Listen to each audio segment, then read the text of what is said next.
Hello बच्चों, I hope आप सब लोग बढ़िया हैं, मस्त हैं। और आज बहुत ही इम्पोर्टेंट एक टॉपिक जो बहुत सारे बच्चों की क्वेरीज भी रहती है, वो मैं आपके साथ डिस्कस करना चाह रहा हूँ। कई सारे बच्चे, जब मैं कई सारे कॉलेज विजिट करता हूँ या कई सारे कॉलेज में लोगों से मिलता हूँ सेमिनार्स वगैरह में, तो मैं देखता हूँ कि हर जो फर्स्ट ईयर के बच्चे हैं जो किसी भी कॉलेज में अभी इंटर किए हैं या फिर वो अभी फर्स्ट ईयर के इन बिटवीन मिड में हैं, तो उनकी एक इच्छा रहती है कि सर कॉलेज में मस्ती तो करनी है बिल्कुल, क्योंकि हम अभी बहुत मेहनत करके आए हैं, तो अब थोड़ी मस्ती तो बनती है। बट सर हम चाहते हैं ना कि अपना जो सीजीपीए है वो अभी से मेंटेन करके रखें, ताकि जब हम लास्ट के टाइम में हमको किसी कॉम्पिटिटिव एग्जाम की तैयारी करनी पड़े और उसकी वजह से अगर थोड़ी सीजीपीए मेरी ऊपर नीचे होती है, तो पहले से सीजीपीए जो है हमारी अच्छी खासी मेंटेन वे में रहे।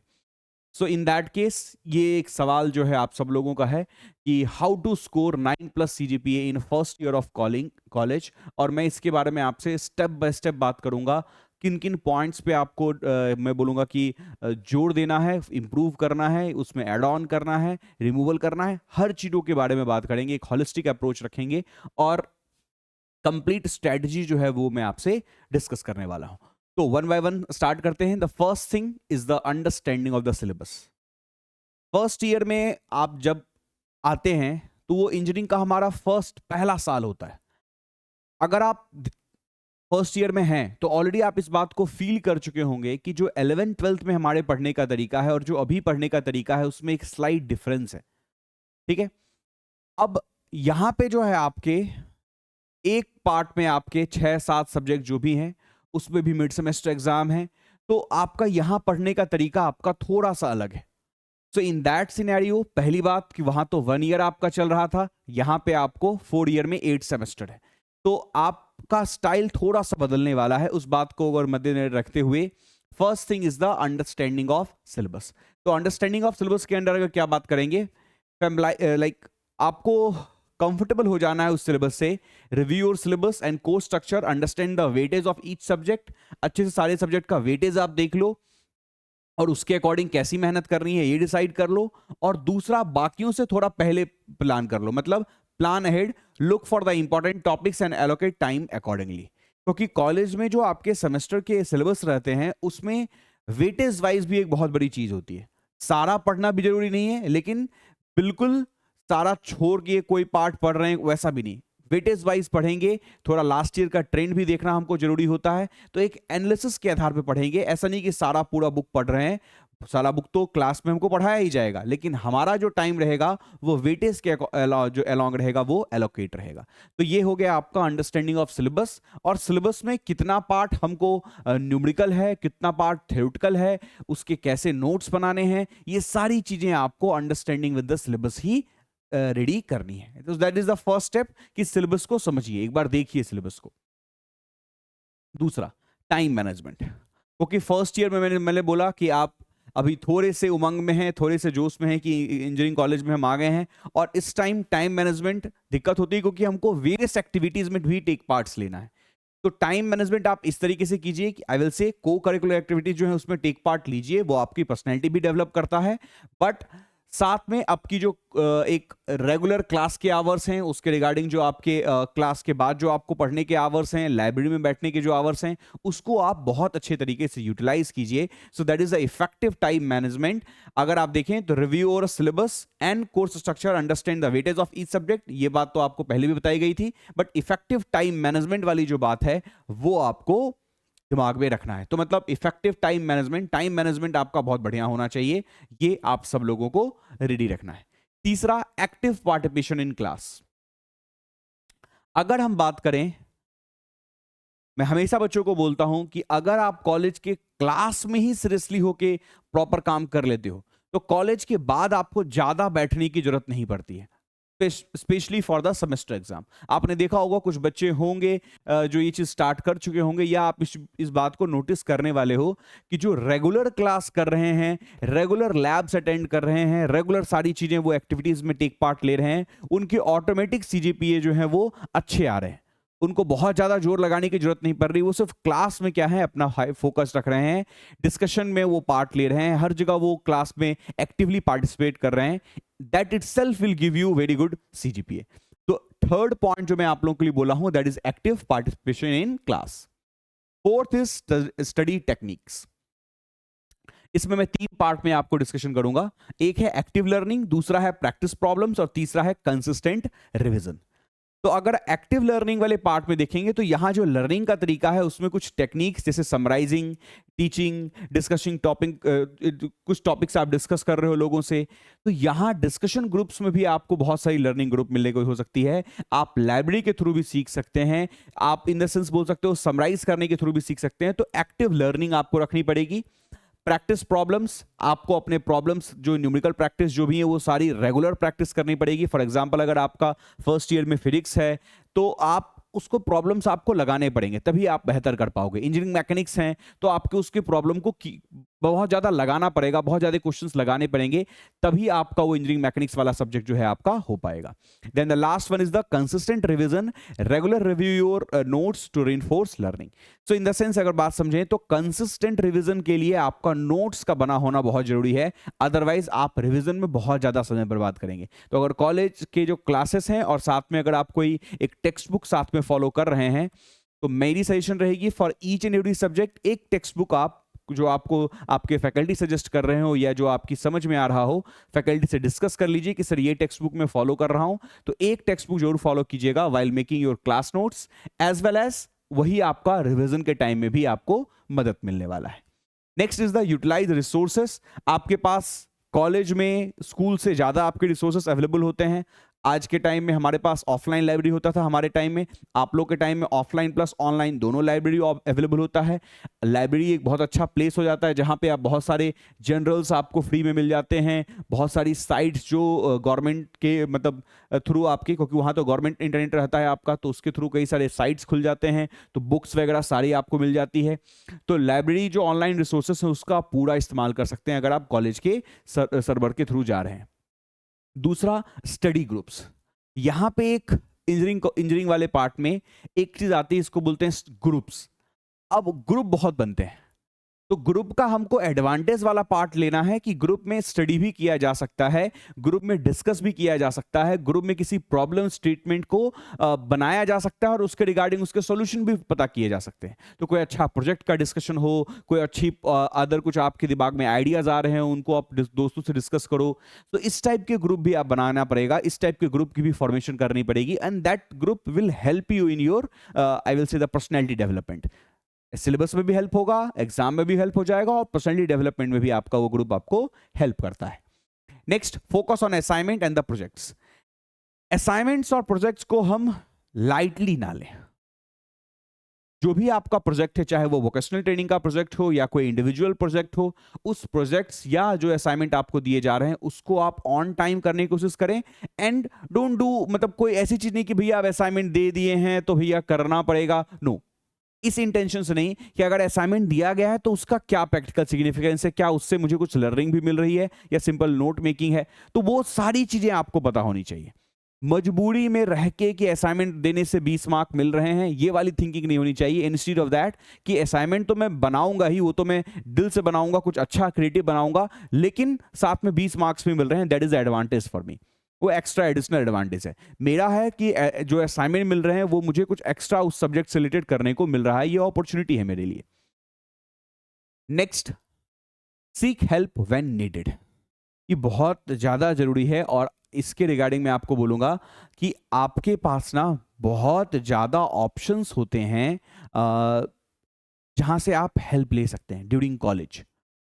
एक, यूटिलाइज ट्यूटरिंग और mentoring service offered by your college. कई बार आपको क्या होता है कि आपके कॉलेज में ही कुछ सीनियर्स के ग्रुप होते हैं जो जूनियर्स को फर्स्ट ईयर को हेल्प करते हैं, कुछ टॉपिक्स पढ़ा देते हैं। Economically I don't know they will charge और नॉट, बट मोस्टली नहीं चार्ज करते हैं, वो कॉलेज के थ्रू मेंटेन्ड आपका हो जाता है। जो सीनियर्स भी रहते हैं वो इंटरेस्टेड रहते हैं टीच करने में अपने जूनियर्स को, and that's why we go through that. Tutoring services, do not hesitate to approach professors for the clarification on difficult topic. जितना डर हमको 11th-12th में लगता था उससे थोड़ा कम डर रखना है अपने प्रोफेसर से, अपने जो टीचर्स हैं, जो एसोसिएट प्रोफेसर्स हैं, जो आपके क्लास बोलूँगा मैं जो हेड हैं, इन सब से आप प्रॉपर कांटेक्ट बना के रखिए so that if any doubt comes you can discuss with him freely. उनके आप चैम्बर जाके उनके आप कैबिन पे जाके आप वो डाउट डिस्कस कीजिए, और डाउट को जमा नहीं करना है, स्टोर नहीं करना है, जितनी जल्दी जो फैकल्टी आपको अवेलेबल मिल जाए, जिस टाइम में अवेलेबल मिल जाए, उनसे डिस्कस कर डालिए। ठीक है, तो कंसेप्ट के रिगार्डिंग अगर कोई डाउट है तो बिल्कुल फैकल्टी से डिस्कस करने की कोशिश कीजिए। अगर वो क्लास के वक्त आपको टाइम देते हैं तो क्लास के वक्त, या फिर एक्स्ट्रा आप उनके पास कैबिन में भी जाके डिस्कस कर सकते हैं। So that is I think all the faculties, all the resources जो है, ऑल द फैकल्टीज या प्रोफेसर्स जो हैं, आपको सारे लोग बिल्कुल अवेलेबल होते हैं उस हेल्प करने के लिए। दे एक्चुअली लव कि कोई बच्चा हमारे पास आके डाउट पूछता है, they love to do that. Develop exam strategies. अब जब मैंने आपको सिलेबस की बात की थी तो मैंने बोला था सिलेबस को इस तरीके से देखो कि वेटेज क्या है, इंपॉर्टेंट टॉपिक्स क्या हैं, कौन से टॉपिक्स हमारे लिए ज़्यादा इंपॉर्टेंस हैं रियल लाइफ में ऑल्सो। तो वो सारी चीज़ें जब आप देख रहे थे, साथ में ही आपका जो है एक और टॉपिक आपको देखना है, दैट इज एग्जाम स्ट्रेटजी। क्योंकि सेमेस्टर एग्जाम में स्कोर करना भी एक स्ट्रेटजी होती है।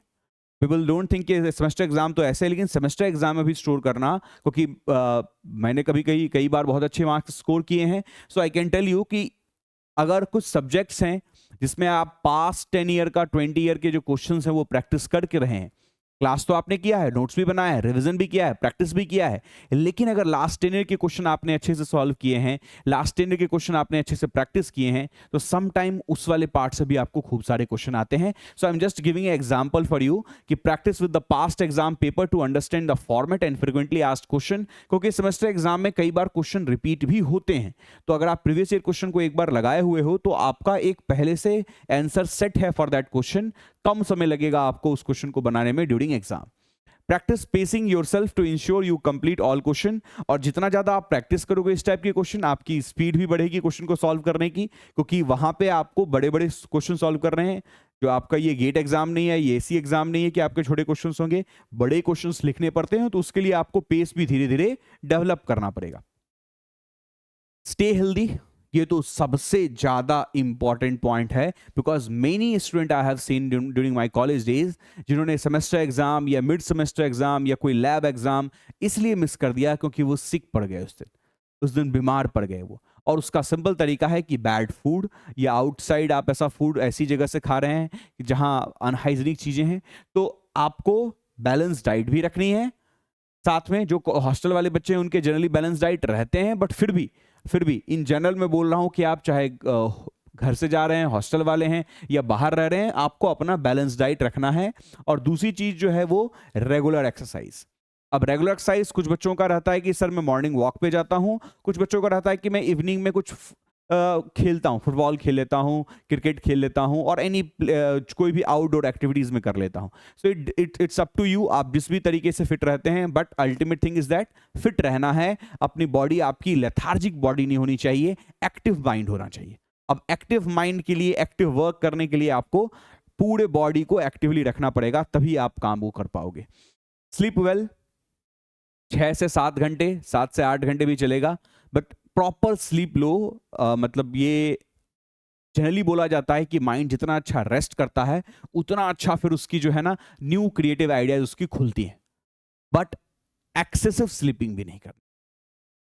7 to 8 hour I am taking as a maximum. More than sleeping जो है, मोर देन 8 या मोर देन 10 जो आवर्स होते हैं वो भी आपको प्रॉब्लम क्रिएट करेंगे, तो वो भी मत कीजिएगा। ठीक है, next the maintain A positive mindset. ये बहुत जरूरी होता है किसी भी गोल को, कोई भी, जैसे आप 9+ CGPA का गोल लेके चल रहे हैं, या आप अपने कॉलेज में फर्स्ट ईयर में सारे ब्रांच में टॉप करने का सोच रहे हैं, so in that case positive mindset से रखना काम जरूरी है। आप देखना कि जो बच्चे आपके टॉपर बनते हैं, they are always helpful to others. जो रियल टॉपर है, जिनके पास रियल नॉलेज है, वो दूसरों की हेल्प करते हैं, दूसरों के ग्रोथ से धीरे धीरे उनका भी ग्रोथ होता है। जब वो आपको मदद कर रहे होते हैं उनका खुद का भी ग्रोथ हो रहा है, लेकिन वो हमेशा हेल्पफुल वाला नेचर जो है, एक पॉजिटिव माइंडसेट जो रखना है, एक मोटिवेटेड माइंडसेट रखना है। चेहरे पे वो आपकी पॉजिटिव माइंडसेट रखोगे, मोटिवेटेड रहोगे, तो वो चेहरे पे भी दिखता है और आपके काम में भी दिखेगा। आपकी जो एक बैलेंस्ड माइंड रहेगा ना, वो हमेशा बेस्ट प्रोडक्ट निकालती है, बेस्ट आइडियाज निकालती है। तो बैलेंस्ड माइंड हमेशा आपको बेस्ट ब्राइट आइडिया जो होते हैं वो आपको देते हैं। Last, evaluate and adjust. और जितना भी कर रहे हो इसका एक रेगुलर असेसमेंट भी करो। और असेसमेंट सिर्फ खुद से मत करवाओ, असेसमेंट में थोड़ी सीनियर्स की मदद ले लो, असेसमेंट में थोड़ी क्लास के जो आपके हेड हैं उनकी मदद ले लो, आपके जो फेवरेट फैकल्टी होंगे जिनसे आप कंफर्टेबल होगे बात करने में उनकी मदद ले लो। तो असेसमेंट और ये करना जो है, वीकली तो नहीं बोलूंगा मैं, बट एटलीस्ट मंथली असेसमेंट करना जरूरी है कि आप जो लर्निंग है, आपकी जो वर्किंग है, आपका जो टारगेट्स हैं, क्या वो पूरे हो रहे हैं, क्या उसी डायरेक्शन में हम काम कर रहे हैं। Things will take time, but हमको क्या हम सही डायरेक्शन में मूव कर रहे हैं कि नहीं, ये हमको रेगुलरली एसेस करना जरूरी है to get the best what we want in the first year. As I say, first year is not all only about enjoyment and all, it is about learning a new area. यहां आपको अलग अलग छोटे छोटे subjects मिल रहे हैं। और first year में उन सारे बच्चों को भी बोलूंगा कि जो फर्स्ट ईयर है ना, ये आपका एक फाउंडेशन है, और फाउंडेशन अगर आप वीक कर दोगे तो बाकी जो भी सुपर स्ट्रक्चर बनाओगे वहां कमी रही जाएगी। ठीक है, तो फाउंडेशन को अच्छा करने का ये वक्त है आपके पास, बेहतर एकदम कीजिए, फाउंडेशन को इतना मजबूत कर लीजिए, बेसिक्स को इतना मजबूत कर लीजिए कि आगे जो भी सब्जेक्ट्स आपको आएंगे वो आपके, आई विल से कि थोड़ा या तो इजी लगेंगे या आपको थोड़ा कंफर्टेबल होगा उसको पढ़ना।